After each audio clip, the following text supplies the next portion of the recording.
Hello everyone, I am सिमरन त्यागी और आज हम इस वीडियो में पढ़ने वाले हैं बीए, बीएससी, बीकॉम जो हमारे कोर्सेज होते हैं उनका को करिकुलर का हमारा एक सब्जेक्ट होता है human values and environment studies. ठीक है, 75 नंबर का हमारा एक क्वेश्चन पेपर आता है जिसमें कि हमें दिए होते हैं 100 मल्टीपल चॉइस क्वेश्चंस और टाइम दिया होता है इसको करने के लिए 2 घंटे का। ठीक है, तो चलिए देखते हैं कि लास्ट ईयर यानी 2024 में किस टाइप के क्वेश्चन हमारे आए थे इस क्वेश्चन पेपर में। देखते हैं। ये देखिए यहाँ पर इंग्लिश और हिंदी दोनों का पोर्शन यहाँ पर दिया हुआ है। आप लोग जिनका इंग्लिश है वो इंग्लिश देखें, हिंदी में है तो हिंदी में देखें। ठीक है, चलिए शुरू करते हैं अपना। ये देखिए फर्स्ट यहाँ पर दिया गया है कि सर्वप्रथम समग्र गुणवत्ता प्रबंधन विकसित हुआ था। कहाँ पर हुआ था ये हुआ था हमारे जापान में। ठीक है, ऑप्शन सी यहाँ पर राइट है। उसके बाद पूछा गया है कि नई आर्थिक नीति के घटक हैं। नई आर्थिक नीति के हमारे घटक क्या होते हैं? निजीकरण एवं वैश्वीकरण, वैश्वीकरण एवं उदारीकरण, उदारीकरण एवं निजीकरण। इसके हमारे होते हैं उदारीकरण, निजीकरण एवं वैश्वीकरण। तीनों हमारे इसके घटक होते हैं जो हमारी नई आर्थिक नीति बनी है। Okay, so option D is right. उसके बाद पूछा गया है कि देशों ने ISO 9000 को लागू किया है। ठीक है, तो यहाँ पर हमारे लिए ऑप्शन दिए गए हैं कि कितने देशों ने इसको लागू किया है। सो 178 देशों ने इसको लागू किया है, इसलिए यहाँ पर ऑप्शन सी हमारा राइट है। उसके बाद पूछा गया है कि किस राज्य को जैविक राज्य घोषित किया गया है। हम सभी जानते हैं जो हमारा सिक्किम है इसको जैविक राज्य घोषित किया गया है। Option A is right. उसके बाद पूछा गया है कि साइबर स्पेस शब्द दिया था। ठीक है, साइबर स्पेस जो हमारा शब्द है वो किसने दिया था? विलियम गिब्सन ने। ऑप्शन बी यहाँ पर राइट है। उसके बाद पूछा गया है कि निम्नलिखित में से कौन सा एक तरह का साइबर अटैक है? इनमें से कौन सा एक तरह का साइबर अटैक है? हमारा जो यहाँ पर दिए गए हैं फिशिंग, ठीक है, और उसके बाद दिए गए SQL इंजेक्शन, पासवर्ड अटैक, ये सभी क्या है? हमारे एक तरह के साइबर अटैक है। ओके, फिशिंग क्या होता है? Phishing is a type of attack where a bad user transmit a dishonest message, ठीक है, टू ट्रैप और trick a person in order to unfold same sensitive information. और जो हमारा होता है SQL इंजेक्शन, SQL इंजेक्शन क्या होता है हमारा? SQL injection is a code injection technique that might destroy your database. And password attack जो होता है ये हमसे क्या है? पासवर्ड मांगता है किसी भी जरिए। सो यहाँ पर जो हमारा डी ऑप्शन है वो राइट है।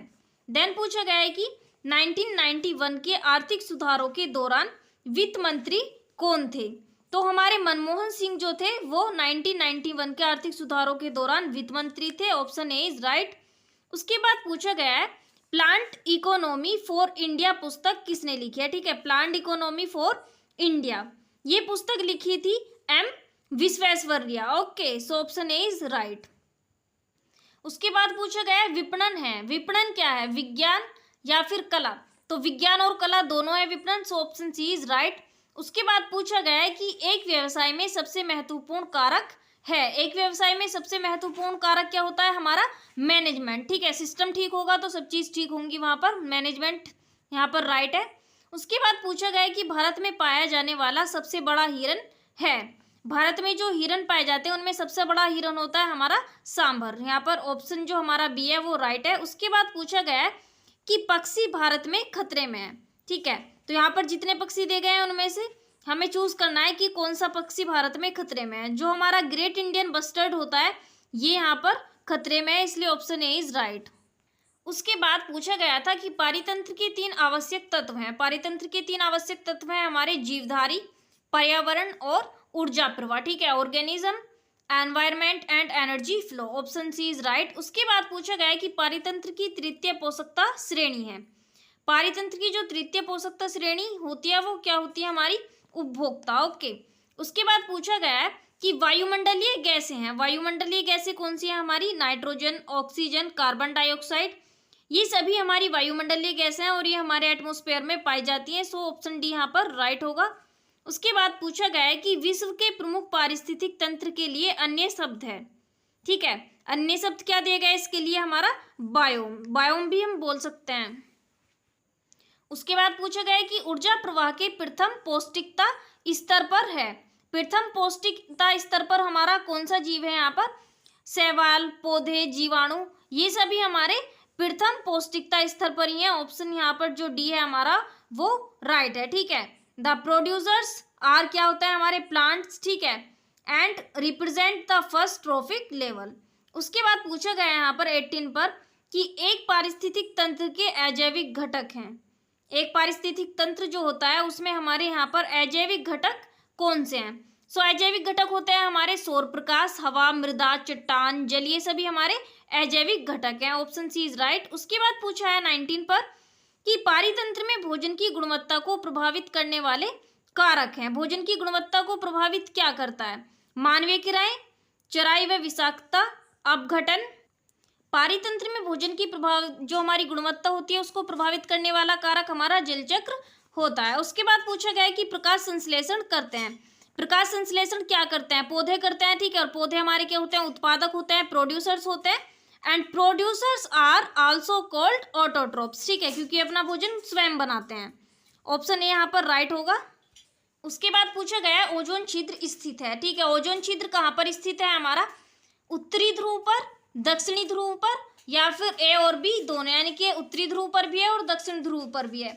जो हमारा ओजोन छिद्र है वो हमारा दक्षिण ध्रुव पर स्थित है, इसलिए option B is right. Then पूछा गया निम्नलिखित में खरीफ की फसल नहीं है, ठीक है। सो खरीफ की फसल हमारी इनमें से कौन सी नहीं है?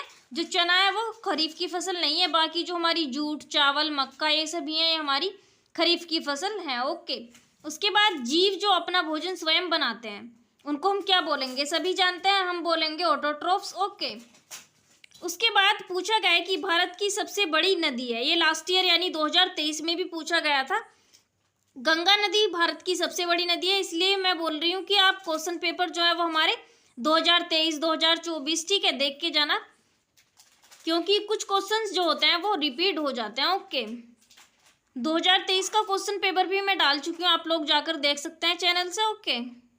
उसके बाद पूछा है कि वायुमंडल में नाइट्रोजन का प्रतिशत है। वायुमंडल में नाइट्रोजन कितने % होती है? हम जानते हैं कि वायुमंडल में नाइट्रोजन 78% होती है। Option D is right.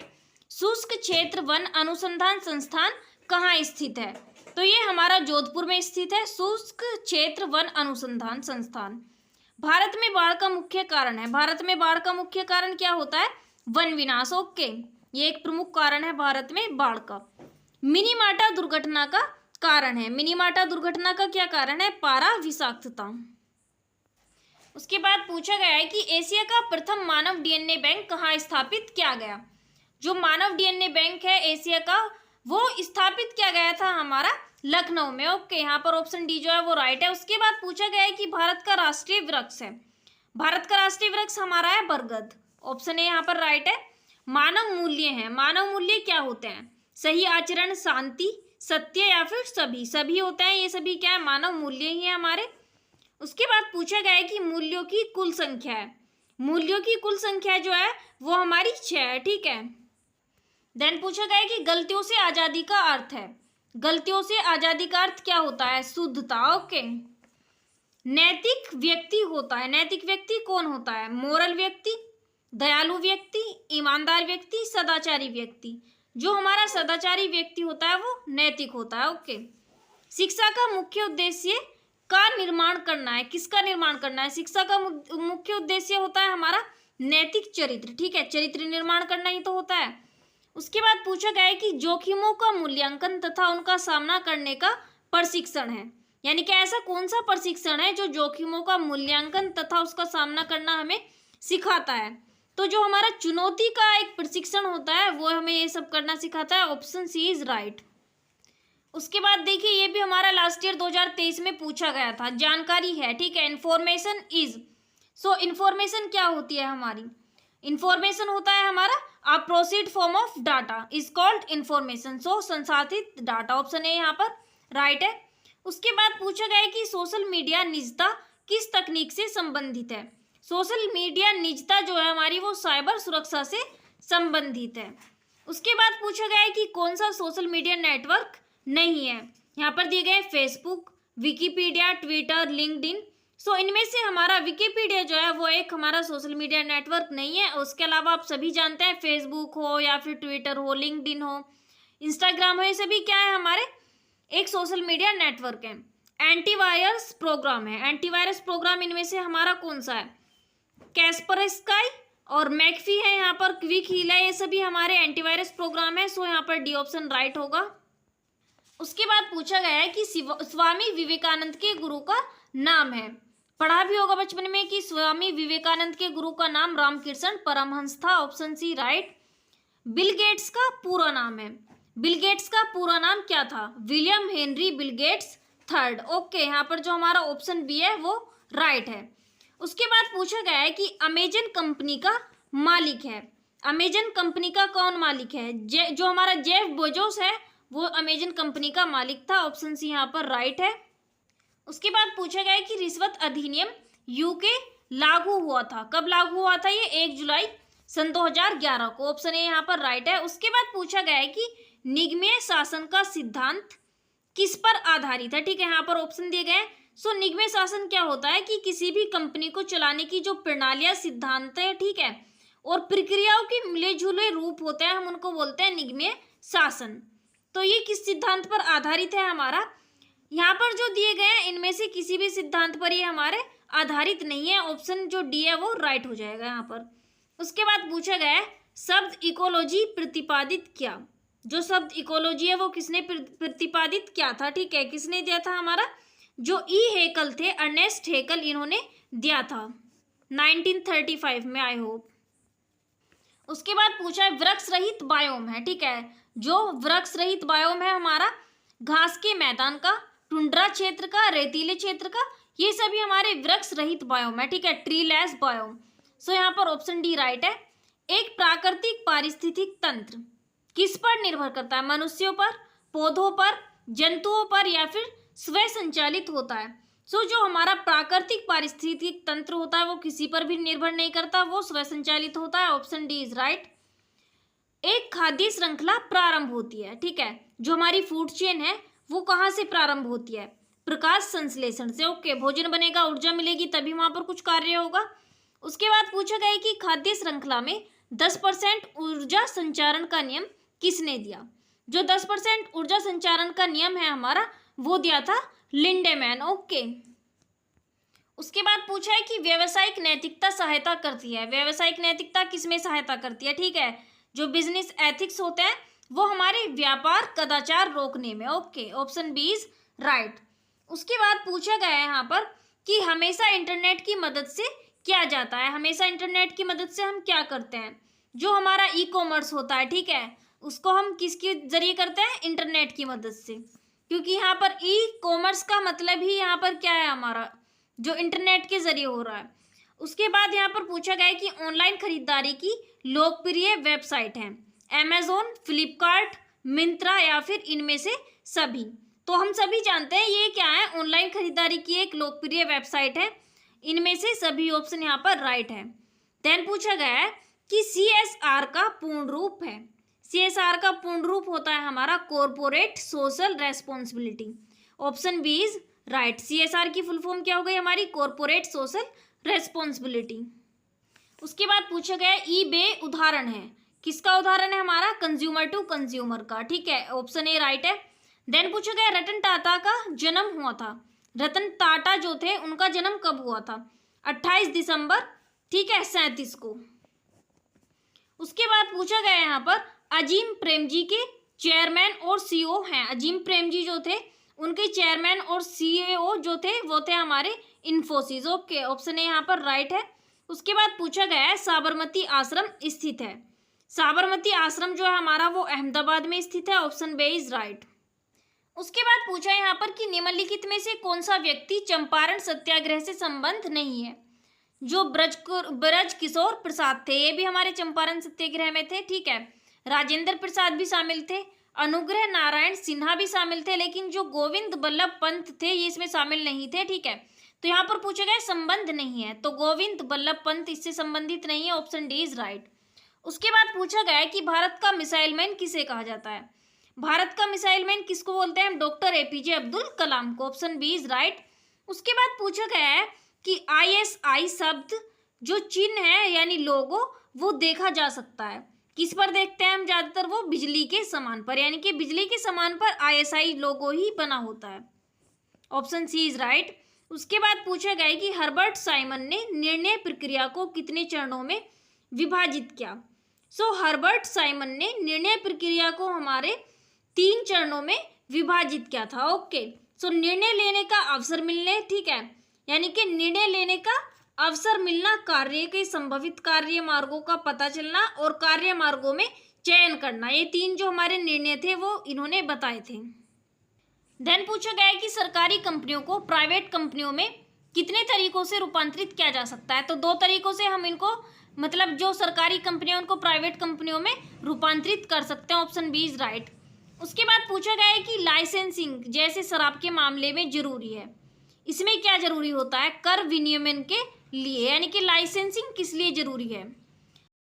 उसके बाद यहाँ पर पूछा गया है कि विपणन का किससे संबंध है। विपणन का संबंध होता है हमारा कला और विज्ञान से। लास्ट ईयर भी ये पूछा गया था। सो कला में यानी कि आर्ट साइड में हमारे आते हैं अर्थशास्त्र, समाजशास्त्र, राजनीति विज्ञान।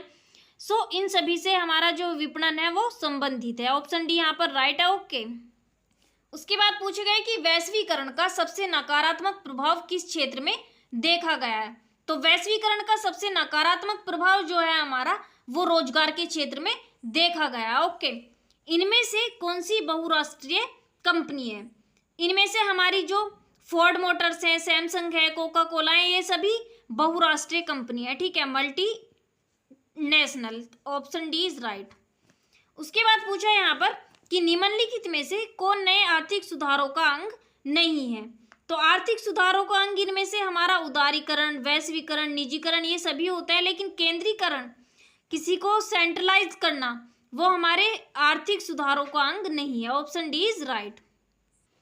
उसके बाद पूछा गया है कि भूमि क्षरण को रोका जा सकता है। भूमि क्षरण को रोका जा सकता है किसके द्वारा, वनीकरण द्वारा, यानी पौधे लगाकर। पारितंत्र में ऊर्जा संचरण दिशाओं में होता है। किन दिशाओं में होता है, एकलगामी, ठीक है, यूनिडायरेक्शनल। ये भी लास्ट ईयर पूछा गया था। उसके बाद पूछा गया है कि मॉन्ट्रियल प्रोटोकॉल संबंधित है। मॉन्ट्रियल प्रोटोकॉल किससे संबंधित है, ओजोन डिप्लशन से। ओके, यहाँ पर ऑप्शन डी इज राइट। 1992 में अर्थ समिट किस देश में हुआ था। सो 1992 में अर्थ समिट जो हुआ था वो हुआ था ब्राजील में, इसलिए ऑप्शन डी यहाँ पर राइट होगा। उसके बाद पूछा गया है हमारा कि भारतीय सरकार ने वायु अधिनियम किस वर्ष में बनाया था, ठीक है। तो भारतीय सरकार ने जो वायु अधिनियम बनाया था वो बनाया था 1981 में। Option B is right. उसके बाद पूछा गया है कि भोपाल गैस त्रासदी की विषैली गैस थी, ठीक है, उसका क्या नाम था।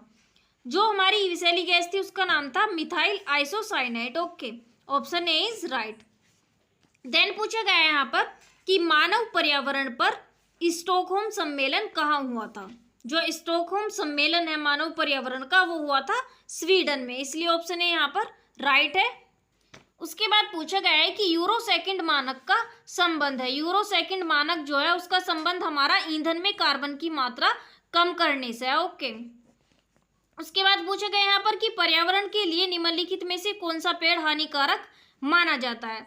जो हमारा यूकेलिप्टस है वो पर्यावरण के लिए हानिकारक माना जाता है, इसलिए ऑप्शन यहाँ पर ए जो है वो राइट होगा। श्रीमद् भगवत गीता की मूल भाषा है। श्रीमद् भगवत गीता जो है वो हमारी संस्कृत में लिखी गई है। ओके, यहाँ पर ऑप्शन ए राइट होगा।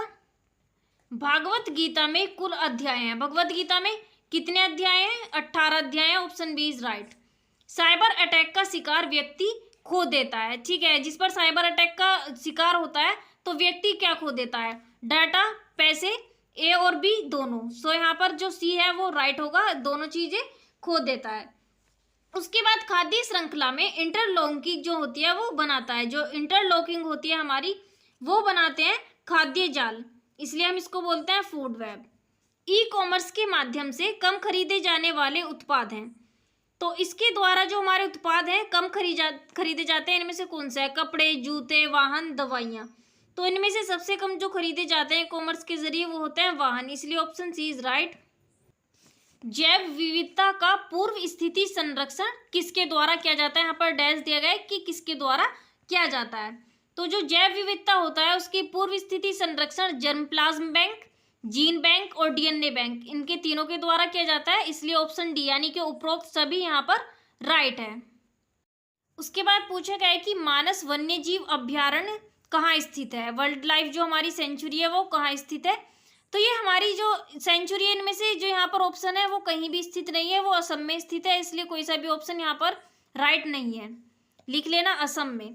उसके बाद पूछा गया कि प्रोजेक्ट टाइगर कब शुरू हुआ, जो टाइगर प्रोजेक्ट था वो कब शुरू हुआ। तो ये जो हमारा प्रोजेक्ट है वो 1 अप्रैल सन 1973 ईस्वी में शुरू हुआ था, option B is right. Rhino पाया जाता है, जो राइनो है वो कहाँ पाया जाता है, काजीरंगा में। उसके बाद पूछा गया था कि भारत में कुल संरक्षित क्षेत्र हैं, तो जो भारत है उसमें कुल संरक्षित क्षेत्र जो है हमारे वो 581 हैं। भारत का प्रथम राष्ट्रीय उद्यान था, भारत का जो प्रथम राष्ट्रीय उद्यान है वो है हमारा जिम कॉर्बेट राष्ट्रीय उद्यान, ऑप्शन बी इज राइट। खतरे में प्रजातियों के रेड लिस्ट में नाम सर्वप्रथम किसने प्रकाशित किए, तो यहाँ पर जो दिए गए हैं हमारा IUCN, ठीक है, जो हमारी international union for conservation of nature है यानी IUCN, इसने शामिल किया था, ऑप्शन बी यहाँ पर राइट है। उसके बाद पूछा गया है कि काजीरंगा राष्ट्रीय उद्यान प्रसिद्ध है, जो काजीरंगा राष्ट्रीय उद्यान है हमारा एक नेशनल पार्क है वो किस लिए प्रसिद्ध है, तो जो हमारा काजीरंगा राष्ट्रीय उद्यान है ये गैंडा के लिए प्रसिद्ध है, यहाँ पर गैंडा पाए जाते हैं।